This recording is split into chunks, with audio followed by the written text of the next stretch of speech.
Hey everybody, and welcome once again to the Charlotte Anime Book Club podcast. I'm your host Aspirety, and joining me today we have Bizkitdoh and two new members.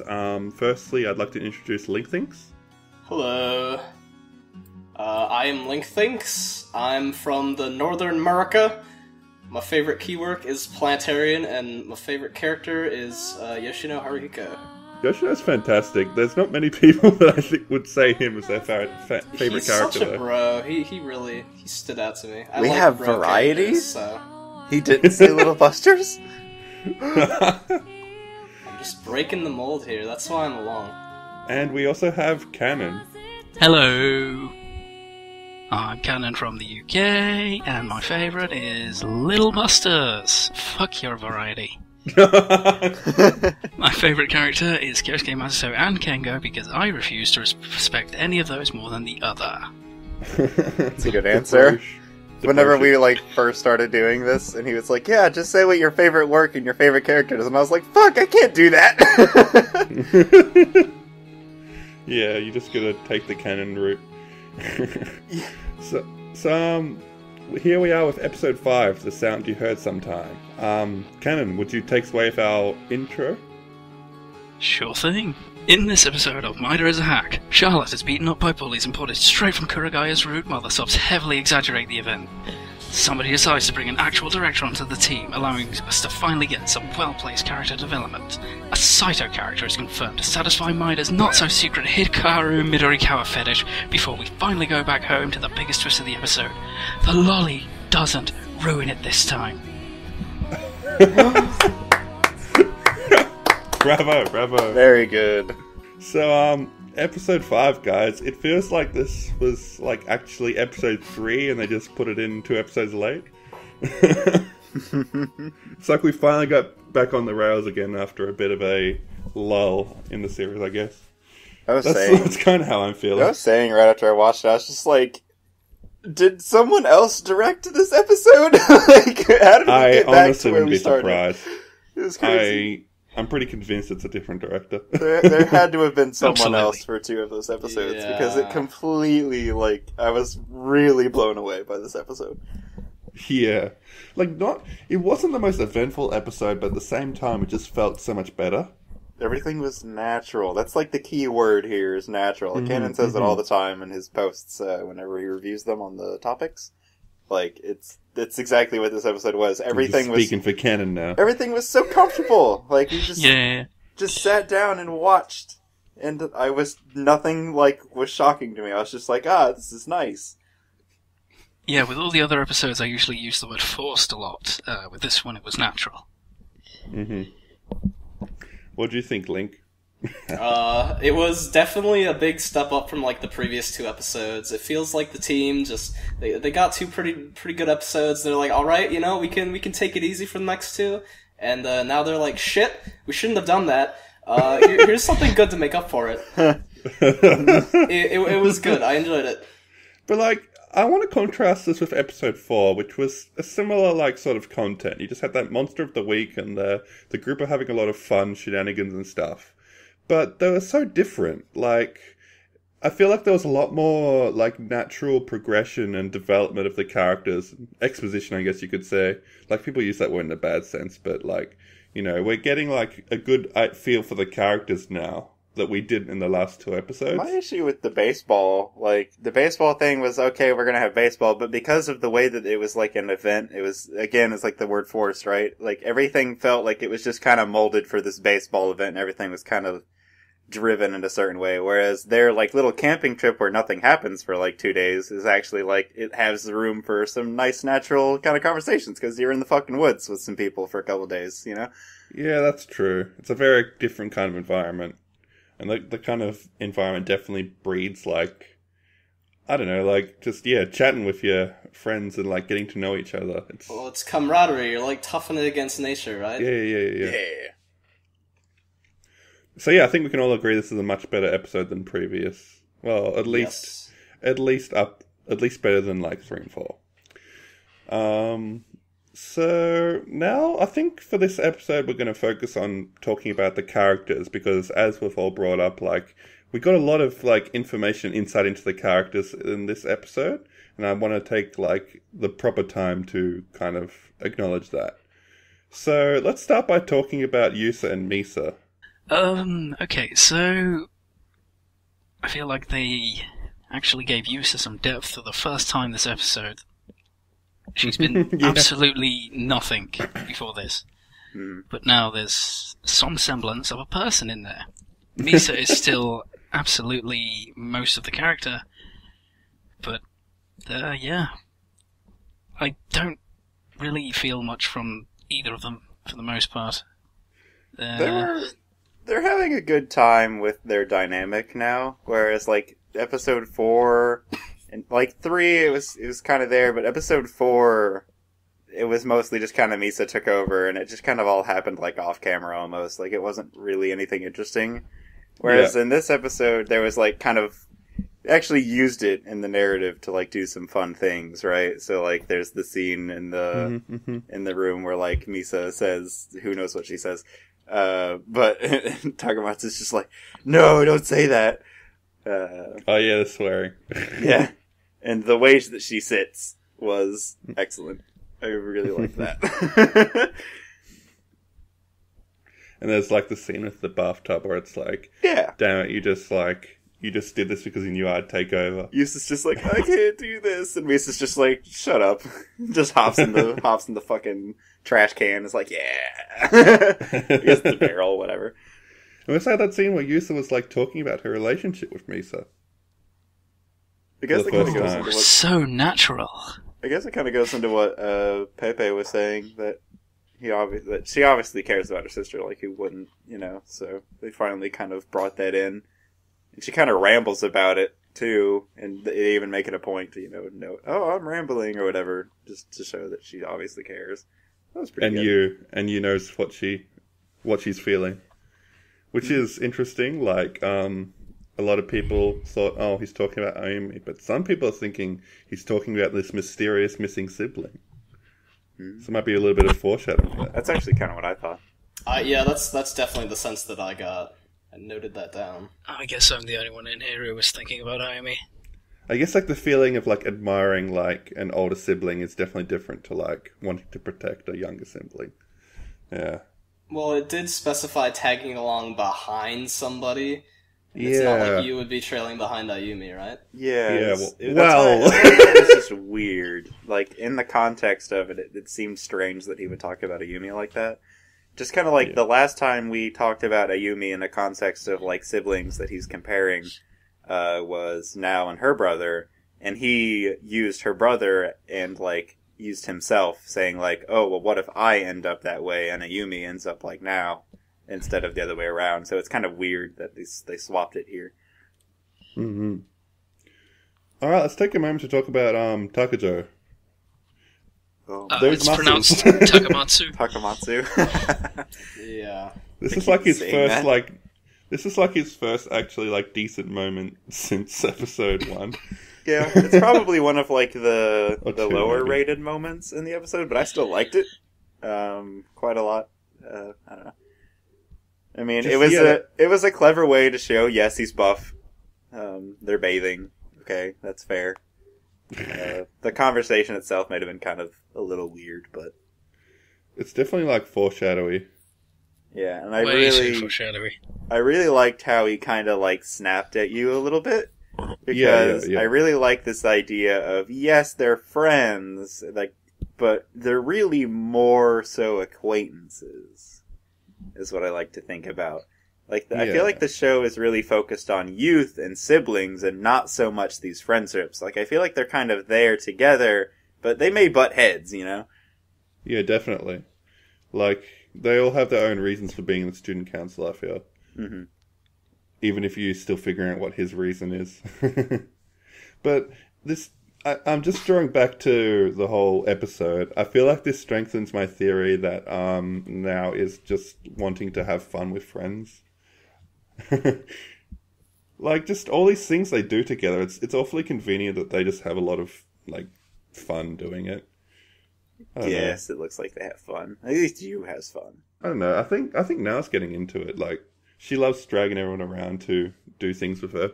Yeah, it definitely benefits her. So, Link, what did you think of you in this episode?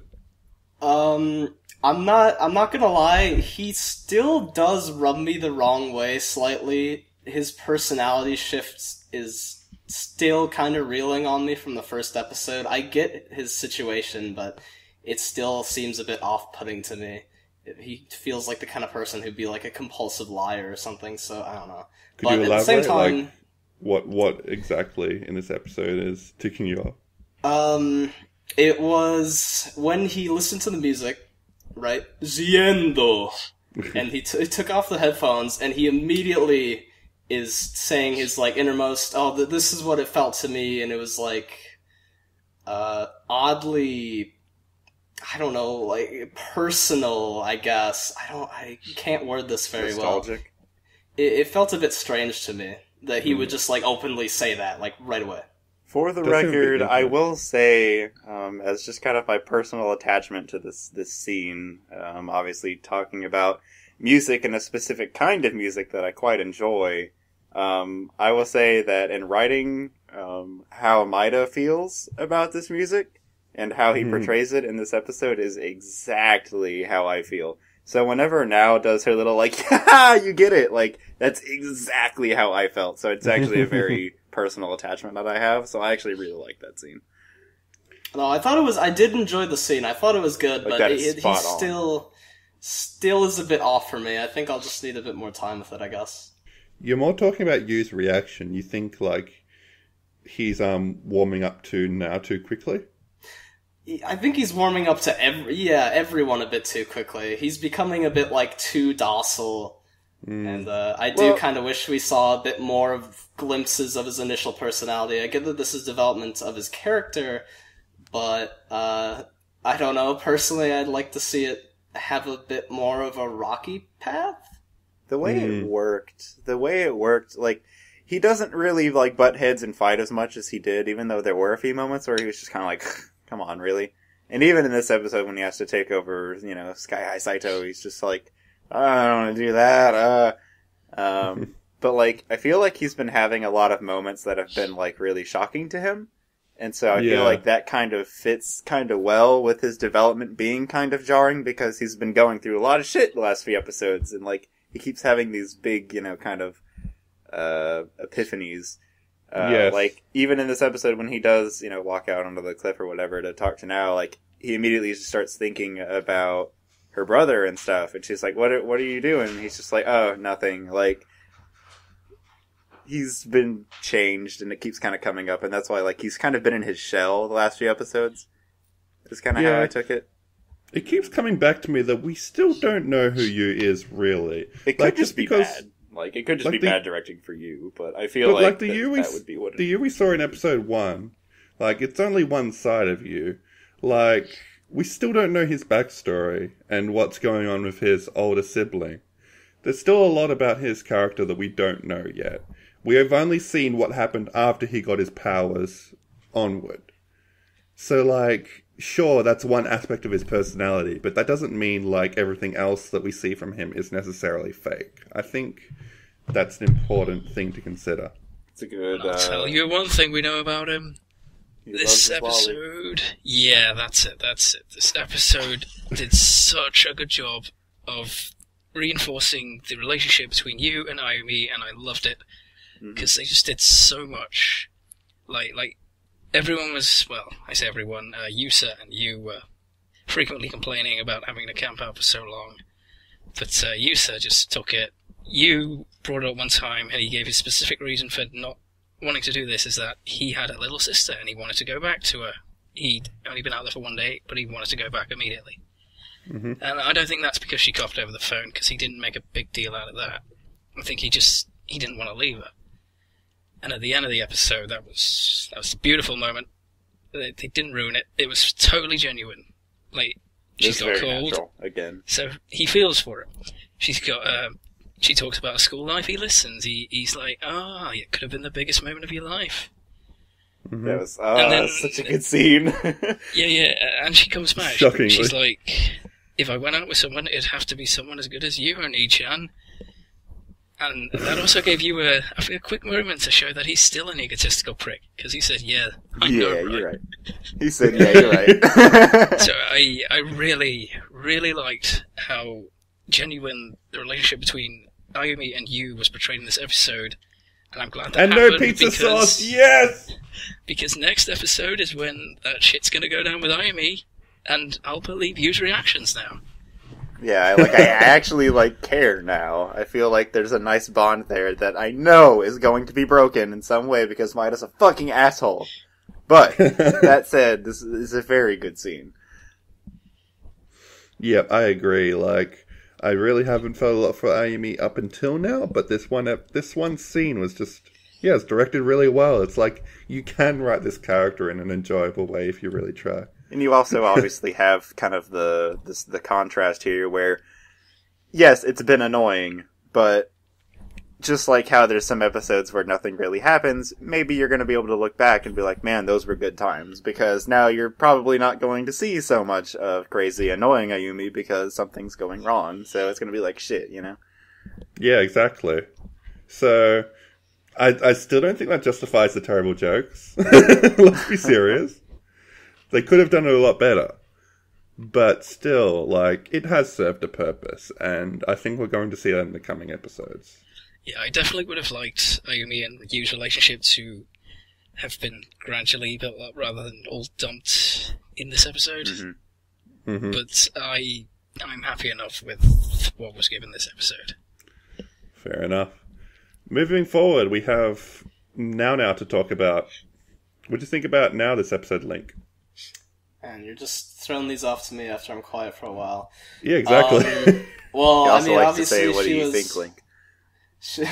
She was really good this episode. I mean, she's once again demonstrating her, amazing leadership qualities and just kind of human qualities. It's her amazing ability to have so many characters put into one. Yeah.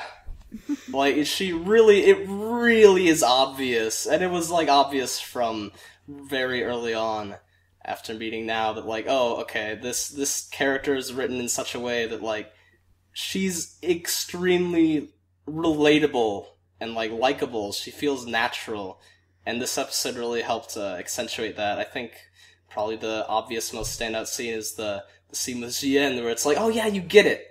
Like this that moment, it was really, really good. 'Cause it happens. It really does happen. Yeah, I already spoke about how I feel like she's trying to get buddy with everyone because she's lonely. But we need to talk about that bullying scene, the mob interrogation or whatever it was. Oh yeah, and those terrible Crunchyroll subs. Yeah. Pepe actually brought this up. He asks, why is Now being beat up by other students? Yu seems to understand that it's because of her powers, but I can't seem to make the connection. The first thing I wanted to say about this scene, actually, just personally, is that this kind of, again, plays into how Yu doesn't really know how he feels still, and how they're still kind of just acquaintances, and how he doesn't really stick his business into other people's business, because he just fucking watches. Yeah. He doesn't even do anything. He just sits there. And I think that's kind of weird and standoffish in a way. Mm-hmm. But he eventually walks in and it's just kind of hey, are you okay? But Pepe couldn't make a connection as to why they'd be doing that. But I do remember in the scene, they're saying names this is for so-and-so and so-and-so. So clearly they blame her for something that happened to friends of theirs, whether their friends are also bitches or whatever, and or unkawaii pig dogs. Sorry, Yes, please. And there are children watching. We can edit it out. Maybe they're unkawaii pig dogs, and they got what they deserved, and now kick their asses. Or maybe they're power users blame Now for some reason. What if those girls have powers and she brought them there but couldn't save their friends? Whoa! Yeah. I don't know. But clearly they blame her for something that happened to their friends, and I would say that is good enough to justify why they would be doing what they're doing. And she doesn't fight back, she just takes those punches, and it looks like it's something that happens on a regular basis as well. I think she doesn't fight back to make it less of a hassle. Like, because she says to me, yeah, let's not go kick their asses.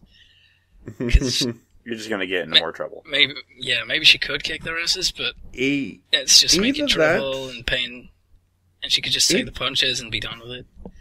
Yeah, either that or it's that she feels guilty and she wants to take the punches. Another interpretation. Like maybe it's like self-depreciation, like maybe she feels like she deserves it. Yeah, exactly. That'd be an interesting topic. But we just don't know yet. Like, we can only speculate at this point. I really hope they go into more of that later, because that's probably my favorite scene of the episode. Like, just the way, like, yeah, she comes over and it's like, well, Yu comes over and she's like, you know, what do you care? You just stood by and watched, you know? Mm-hmm. And she just brushes it off. So she's so blasé about it. Like, she's obviously, like, covered in dirt and stuff, and her phone rings, like... And then, 5 seconds later, she's kata! You know, yeah, playing exactly, Kosuke again. Like, it's so obvious that now is not actually the protagonist, but might as well be the protagonist that Maida likes to do with, like, Yuri or Kyosuke or whoever. Yeah, it's like, if this was episode 3, I'd call that bad directing, the way it just transitioned so quickly, but... No, I feel like this served much more of a purpose here. Like, the way it was, like, just rubbed off so quickly. It's like, yeah, don't worry about that. Don't worry about it. It's nothing. It's just like the brother. I mean, again, that was a fast scene. It just makes us at the same time, I was like, well, they clearly said it's not a big deal. And they don't want to focus on that because they want to get towards, you know, their actual plot. Yeah, but it's definitely... It leaves so much more of an impact almost because of that. It's kind of weird. I really dug that scene. So we're moving towards the end of the episode now. Do you want to, like, throw in any observations or predictions you guys might have? Less of an observation, more of a, oh my god, that's such good writing. So basically, now and you, when they're shopping, like, we were speaking about this earlier, about you being surprised Yu's a vegetarian, you said. I think Yu's... what's the word? Yu's like of vegetables is insignificant as a character, but was there for writing purposes. So like they're in the supermarket, they're arguing. That's just giving them chemistry. That's giving Jojoro and Yusa something to comment on. That's just character developing. But then that same vegetable thing comes back later to give Yusa an incentive to say, "Man, my sister sure liked meat." And that gives us our natural segue into Yusa talking about her sister. Mm-hmm. So the vegetables don't really matter anything to Yu's character. They both serve to show the chemistry between now and Yu in the convenience store, as well as have give us a reason for Yusa to talk about her sister later, instead of, man, I do sure hate mom, don't I, little sister? Yeah, that is actually a really good point. And that's like more like actual Maida with like interwoven, you know, pieces that may not be important, but they connect somewhere. Like, he doesn't write bullshit, like he writes things for reasons a lot of the times. That felt more like good Maida and not bad Maida. Yeah, definitely. Nice pick up on that. I like that interpretation. I guess we should talk about the fall. Yeah, I guess this is just kind of my quick, like, opinion on the fall. Obviously he takes over Sky High Saito, and he's just, like, falling for a lot longer than 5 seconds after he does the body jacking. And... yeah. Anime seconds. There's a few ways to look at it. One, it's just anime seconds. I mean, everyone remembers Dragon Ball Z whenever Frieza's like, 5 minutes, I'm going to destroy the planet, and then it takes, like, fucking 28 minutes or something. Or maybe you watch JoJo's, or... yeah, but anyways, it could be that. Another thing that would be interesting is maybe he was able to persevere, and, like, actually be like, shit, I really gotta do this and focus, which he was. He's like, I gotta fly, and because of the severity of the situation that he was gonna pull through, maybe that's it, he extended it a couple seconds. Or the third thing is it's for dramatic effect, obviously. Like, maybe it is 5 seconds, but they take a good moment to, like, show us how shocking it is, like, how high he is in the sky, and he's like, holy shit, like, it's another one of these things about how Yu keeps having these really, like, crazy, like, shocking moments, that like are obviously really just shocking to him. Like, he's not used to flying that high. Sky High Saito is. So whenever he takes over the dude's body, he's just like, oh my goodness, I'm really high up here. Yeah, it's like his world is expanding. It's such like an adolescent thing, isn't it? He's getting all these new experiences that are kind of shaking his view of the world. Well, I didn't like immediately jump out and complain that, oh man, this is taking a really long time. Was mainly because when I was watching it, I was just kind of in awe. I was like, damn, like, look at that landscape. That's crazy. I was thinking about, imagine how it would be to be up in the sky like that. It's ridiculous. I want to be Sky High Saito. It's like that, right? They had to take a moment to set up, like, oh, shit, I'm way up in the air. This, it's fantastic. It's something almost, like, otherworldly. Most people aren't skydiving or flying. And then they had to take a second to have you go, well, shit, I'm falling. It away. And then, they gotta have him actually do his thing, but I don't think they could really fit the effect into 5 seconds, because they would have, like, a split second of him falling, and then, like, some talking, and then power. Yeah.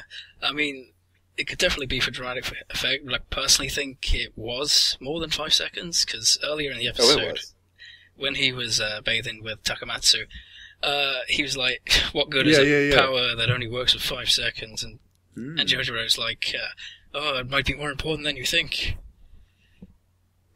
Like, he specifically called out his power on training being bad, yourself. Then it's That's good. Actually a good... That actually adds a bit to that scene, too, where, like, obviously, Takajo has, like, trained his body to support his power, then maybe you should be doing some training to support his own. I don't know. Well, see, my impression of that was a bit different. It was more like you said, he trained his body to complement his power. I thought he was more implying, like, oh, you should figure out how to maybe use other power users' powers, or, do something to enhance his own outside of... I mean, I feel like they probably can't directly enhance their power. That's just a hunch of mine. It's kind of baseless, but... I don't know. I think he was implying, like, something else. The other thing that's really nice here is obviously, like, it's good to see that and see, like, as it kind of like a beautiful thing. Because they have to, immediately kick Saito in the balls and tell him you can't do it anymore, which I thought was also really good. This was the same as episode 4, where the scene wasn't, like, presented as super dramatic, but the actual narrative is there, like, that it's kind of, like, it sucks, it's like, well, shit, I can't fly, Yeah. I actually like that. It's a nice little touch, and it helps with these, Monsters of the Week. Yeah. So, anything else anyone wants to say before I wrap it up? Well, my prediction is that Ayumi wasn't able to go outside to get food because the security stopped her, which is really interesting, almost like she's being imprisoned. Yeah. That is kind of interesting. The other thing that's really interesting that keeps happening is that every single time they keep saying, oh, it's okay, we're getting people, so we don't have to worry about our grades, but what actually self-respecting school just tells you to not give a shit about your grades. Yep. Just reinforcing your theory, Biz, I know. The closest thing I have to a prediction is I don't think Ayumi's going to get it as bad as everyone thinks next episode. No? Every shit's going to go down, Yu's going to panic. It's a key age boy. I don't. So you reckon it's a red herring? It's a Maida joke. Yes. I think that would be excellent. I think that Kyle is more for the cute scene than it is for key aids. So it's just a false alarm. I think if something's gonna happen to her, it's gonna be like delayed. It's not gonna happen then. Okay, interesting. Well, I guess we'll find out next episode. So join us next week as we talk about episode 6, and it'll be airing in a few hours after we publish this podcast. So we'll see you next week, guys. Take care. The moon, the bear, and the big blue house. Dude,